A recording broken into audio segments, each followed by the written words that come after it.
Mga kababayan, kamusta po? Si Kamanong po, inyong lingkod. Nagbabalik po muli para po magkomento po sa inyo dito po sa Tambayan mga kabayan. Samahan niyo po inyong lingkod, magkomentuhan na po tayo. Komentuhan po natin mga tambay, ito pong pahayag ng ating Vice President na sinasabi niya pong bias political court. Ito pong ICC, tinawag niya pong bias political court mga kabayan. Totoo naman po talaga.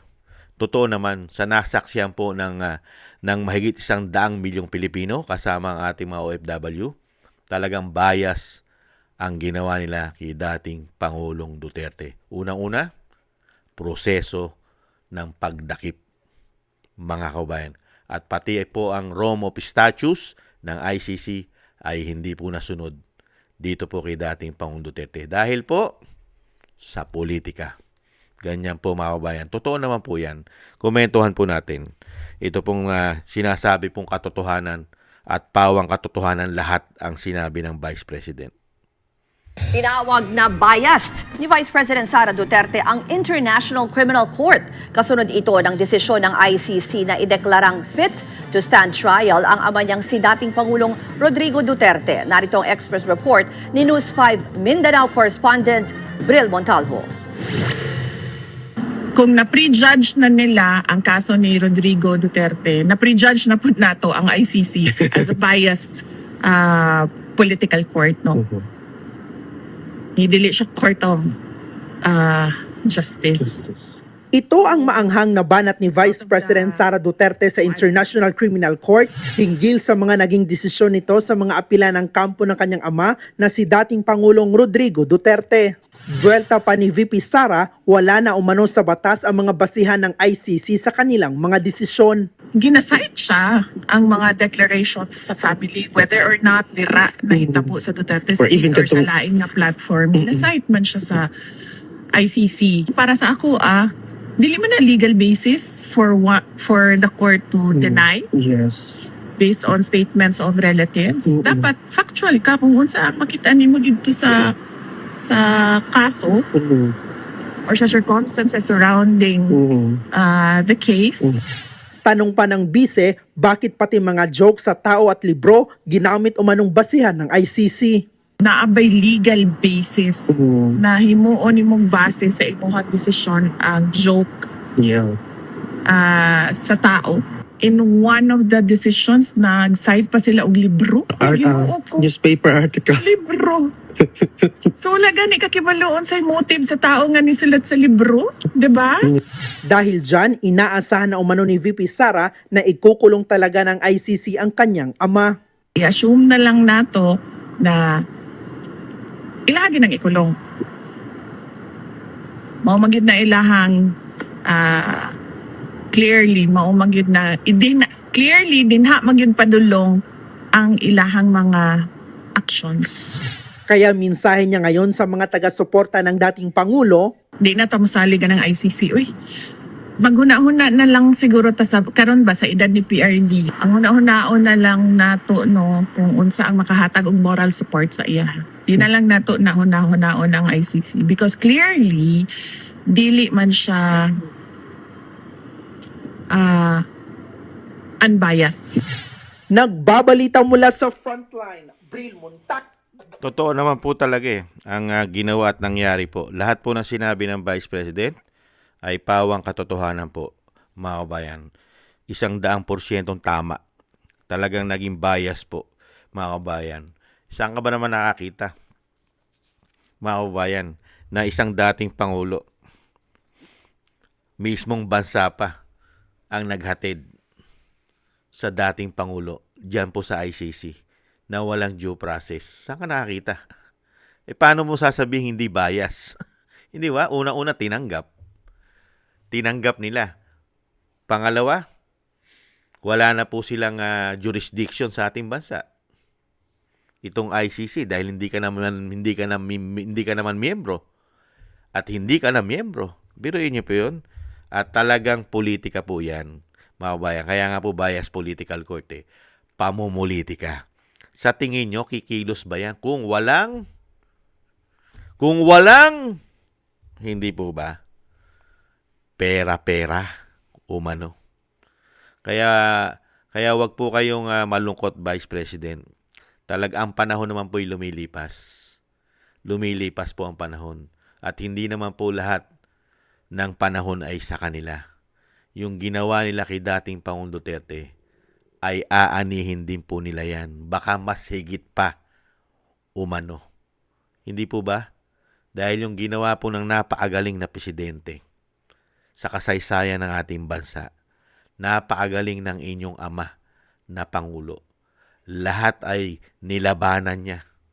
Hindi lang po ang pulburon, ang kriminalidad, pati po ang higanting mga oligarkiya. Nilabanan niya na naghahari at nagsasamantala sa ating bansa. At lalong-lalo rin po ang mga korap na mga politiko, natakot silang magnakaw ng 6 na taon sa ating bansa. Pero yung nagpatapon na Pangulo, ano po ang legasiya na nakita po natin? Laganap lahat. Laganap lahat. Hindi po ba? Lalong-lalo po ang korupsyon sa panahon niya. At nagbalikan po ang isang damokal na adiktos na naman at pulburon sa ating bansa. Pero yan po ang tinatangkilik ng mainstream media. At mga bayaran umano na mga trolls. Tuwan-tuwa po sila dyan. At mga politiko na ngayon po ay nakapagnanakaw na naman sila umano ay masayang-masaya. At ganun din po ang mga higanting oligarkiya umano. Masayang-masaya po. Dahil nakapaghiganti na sila yata sa dating Pangulo. Hindi po ba? Taste-taste lang po, Vice President. At may awa po ang may kapal. Dahil alam naman po ng matitinong Pilipino ang nangyari sa inyong ama.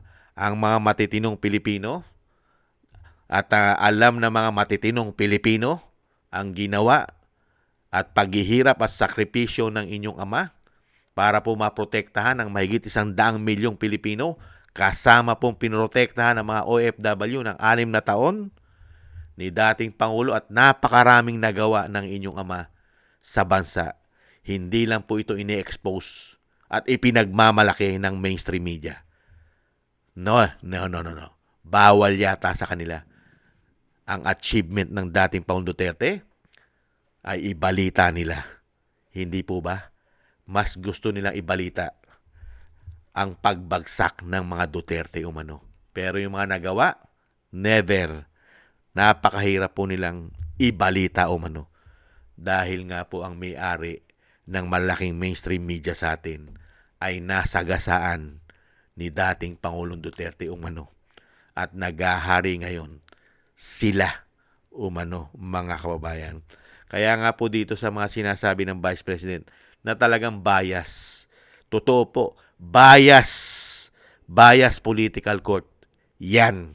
Kaya nga po isang damukal na sanction ang ibinigay dyan ng Amerika dahil nga po bias ang tingin din po ng malalaking bansa dyan. Katulad po ng Russia, katulad po ng China. Di ba? At marami pang bansa ang kumukundi na dyan dahil nga sa pagiging bias umano niyan. Kaya nga po nagdidelikado, di ba? Nagdidelikado ang mga prosecutor niyan pagka yan ay natsyempohan at nadapuli ng Russia. Hindi po ba? Sa pangunguna po ng kanilang presidente na si Putin. Di po ba? Convicted na po sila sa Russia. At ganun din po at patuloy pa rin po silang hinahatulan at nililitis ang judge nila o sinasabing prosecutor sa pangunguna po ni Karim Khan. Di po ba? Dahil sa mga issue rin. May mga issue sa pera, may issue po sa mga sinasabing paglabag sa batas. Katulad po ng pamumulestya sa babae. Hindi po ba? Ganyan po katindi yung criminal court na yan, yung tinatawag na ICC na yan, mga kababayan. At maiksi lang naman po ang panahon, Vice President. Napakaiksi lang po ng panahon. Hindi po ba? Ipanalangin po nila na hindi po sila magkasakit at hindi po sila matodas. Kasi po, pag nauna pong natodas, natsugi sila sa dating Pangulong Duterte, lalo po silang magkakaroon ng malaking problema. Dahil baka kayo agad ang maging presidente. Hindi kaya? Kaya doblehin po nila ang kanilang mga dasal, ang mga magnanakaw, ang mga buhaya sa ating bansa. Kung kanino man sila magdasal at humingi na madugtungan pa ang kanilang mga buhay. Hindi po ba? Lalong-lalo po sa ginawa nila sa dating Pangulo. Mga kaubayan, ang mga politiko ngayon sa atin na nagsama-sama at nagbalikan po at pinakita nila sa taong bayan na ganun pala ang mga tao at mga politiko sa ating bansa, ay mas marami pala talaga ang magnanakaw na mga politiko sa ating bansa. Sila po ngayon na naghahari sa Pilipinas, umano, ang sindikato. Kaya laban lang po, Vice President, at alam naman po namin na pinababagsak din po kayo. Hindi lang po ang inyong ama ang ginigipit at pinababagsak, pati po kayo. Dahil ang nangyayari po ngayon sa ating bansa ay kitang-kita naman po ninyo at namin na talagang sa mga darating na araw, kayo naman po ang pupuruhan at pababagsakin nila katulad ng ginawa po sa inyong ama. Alam nyo po yan. Pero ang Pilipino naman po ay patuloy po na nagdarasal na huwag sanang magtagumpay ang mga salot at demonyo ng mga politiko sa ating bansa. Patuloy po nananalangin at nagdarasal ang mga Pilipino na matitino at ayaw na ayaw pong malugmok at tuluyang mapunta sa pusali at sa imbornal at sa kumunoy ang ating bansa. Kami po ay nagdarasal dahil unang-una po, ang inaasahan po ng taong bayan na mga men in uniform, mga kabayan, ay gustong-gusto pa nila na ganito po ang sitwasyon ng bansa. Lahat po ay naghahari, mga kabayan. Hindi lang po ang mga magnanakaw na mga politiko. Nahandyan pa po ang mga pulburon lord, sindikato.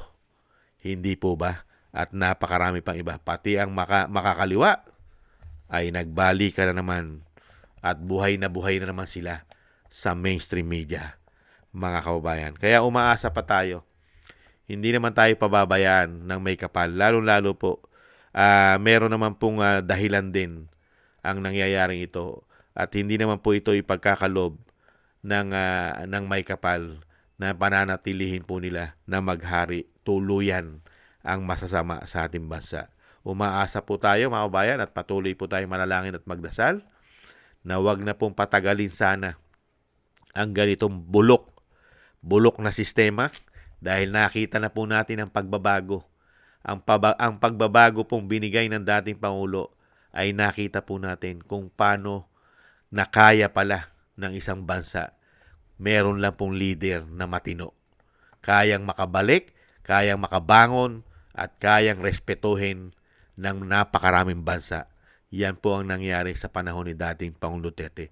Respeto at siyempre po yung pagbabago na napakalaki sa ating bansa. Sa lahat ng kanyang mga pinagawa, isa po siyang talagang napakahusay na Pangulo. Pero meron pong dumating na Pangulo na merong issue ng pulburon at coke ang nagpatapon sa kanya. Umano. Ganyan po talaga. Pagka may magaling, may worse. Diba? Pagka may magaling, talaga may worse. Ganyan po ang opposite talaga nun, mga kabayan. Dasal-dasal lang po tayo. At syempre po, mga kabayan, umaasa naman po tayo na sana po, sa lalong mabilis, ay matapos na po ang paghihirap ng mga Duterte. At syempre po, ano po ang magiging paraan? Mga kabayan, matatapos po yan at magkakaroon ng tamang due process pag naging presidente na po. Sana po madugtungan pa po ang buhay at kalakasan ng dating Pangulo, mga kabayan. At abutan niya po maging presidente ang kanyang anak. At sana hindi sila magtagumpay sa kasamaang gagawin nila sa Vice President. Maraming salamat po, mga kababayan. Nakakalungkot man po ang nangyayari sa ating bansa dahil po ang gobyerno po ng Binagoong Pilipinas, tinutukan ang pamumulitika at pagnanakaw. Mga kabayan, yan po ang ginawa nilang legasiya sa ating bansa. Ang tinutukan po ang pamumulitika at ang pagnanakaw sa ating bansa umano. Wala po silang pakialam sa mahigit 100 milyong Pilipino lalo-lalo po tayong mahirap na nagugutom at nahihirapan sa napakamamahal na bilihin. Wala po silang pakialam dyan, mga kabayan. Mas gusto nila ang Pilipino ay tuluyang maghirap para po yata makontrol nila ang bawat Pilipino. Mas gusto nilang mahirap ay lalo pang maghirap. Hindi po ba, mga hindot na yan? Maraming salamat po sa nakagusto po natin Tambayang Makabayan sa YouTube at TikTok. At ganoon din po sa ating mga subscribers. Thank you po. At sa mga nagko-comment, like, share, na subscribe, mabuhay po kayo. At syempre po sa mga nagbibigay po ng tulong, shoutout po kila Tatay Nick ng Canada, kay Eric Hershaw ng Canada, Balance Vision TV, Gay at Shena, kay Annie Jo, ako si Pilam, si Kingston ng Hong Kong, Jake Yahut ng Maisog, California, USA, Gina Ray Solidides ng Berlin, Germany, Julieta Silona ng Sydney, Australia, Baby Roman at Ate Isa ng Cagayan. Thank you po mga kabayan. Shoutout po sa inyo lahat. God bless po. At syempre po, ingat-ingat po kayo sa inyo po mga paggawa. At syempre po, yung dasal po natin mga kabayan, na pagsama-samahin po natin na ang pamilya Duterte mga kabayan, ang ating Vice President at ang dating Pangulong Duterte ay maingatan po sila sa kapahamakan. Kasama na rin po ang ating buong sambayanan.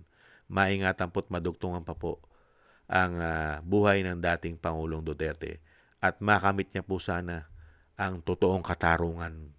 Katarungan po sana at syempre po mga kabayan ay makabalik po sa ating bansa sa lalong mabilis ang dating Pangulo. Thank you po sa mga dasal mga kababayan. God bless po mga kababayan. Tiis-tiis lang po at ingat-ingat po tayo. Bye-bye!